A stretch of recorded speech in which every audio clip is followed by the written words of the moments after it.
Mesdames, Messieurs, bienvenue dans la Minute 100% GDT.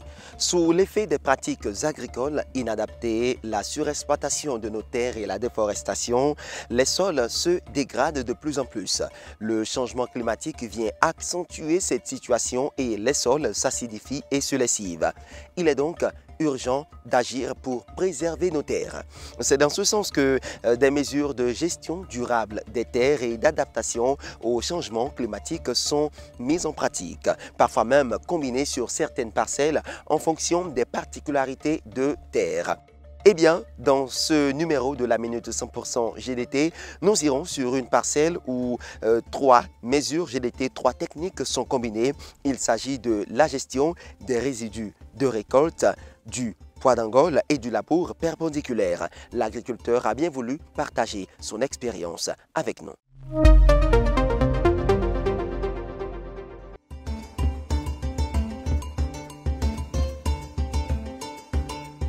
Il y a de cela 7 ans, quand le projet ProSol a démarré, et c'est depuis cette année que j'ai commencé pratiquement toutes les mesures sans exception.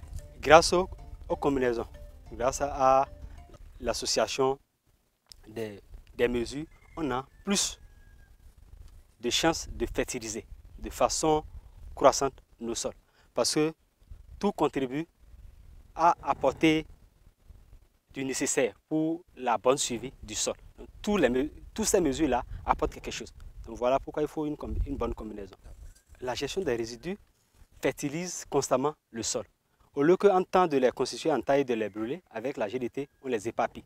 Et ils fertilisent fondamentalement le sol. Donc la gestion des résidus est capitale. Et pour ça, on n'a pas besoin d'argent, on n'a pas besoin de faire d'efforts. Il suffit juste d'éparpiller dans cette exploitation-là les tas qu'on faisait et qu'on brûlait. Quand on finit de taper, quand on finit d'enlever les graines, automatiquement, on est un peu libre dans ces temps-là.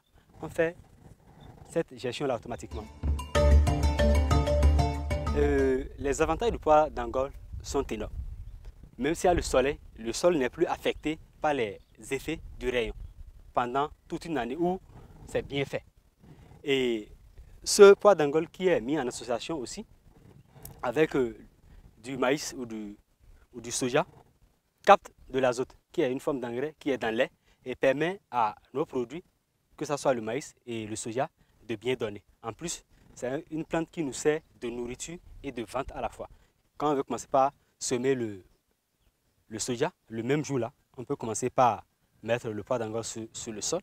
Quand on veut commencer par semer le maïs, on peut l'associer avec du poids d'Angole et directement même semer. Le labour perpendiculaire, c'est un labour qui se fait de façon opposée à la pente pour permettre à l'eau de ne pas emporter un grand volume du sable. C'est un labour qu'on fait de façon opposée à la pente. Là, on sait qu'il y a moins de sable emporté et il n'y a pas des ravins partout. Dans un hectare, si je mets du maïs, avec les effets du striga, c'est une herbe dominante qui a appauvri sérieusement mes sols. Donc, je me retrouvais avec 7-8 sacs à l'hectare, avec tant d'engrais utilisés dans cette parcelle-là. Mais dans cette même parcelle, avec l'utilisation des mesures GTT, avec l'utilisation des plantes améliorantes telles que le mukuna, le poids d'Angole, je parviens à avoir dans un hectare et demi 40 sacs. Il y a une année où, avec les techniciens, on a réservé des parcelles et nous avons récolté et on a témoigné. Il y a de cela 3 ans en arrière. Donc voilà par exemple cette différence. Un hectare, je trouvais 7 à 8 sacs avec tant d'engrais chimiques utilisés. Mais je fais un hectare et demi et je me retrouve à 40 sacs dans un hectare et demi.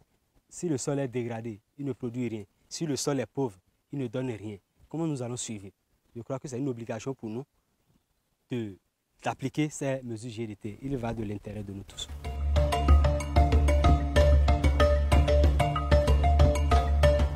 Principale activité économique au Bénin, l'agriculture emploie plus de 70% de la population active.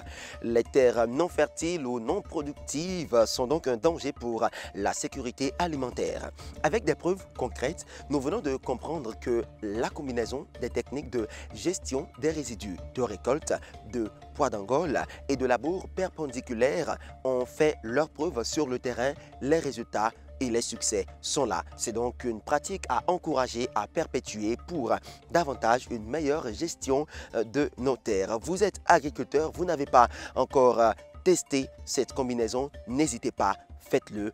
Vous en tirerez beaucoup de profit et surtout pour une sécurité alimentaire plus grande au Bénin et partout ailleurs.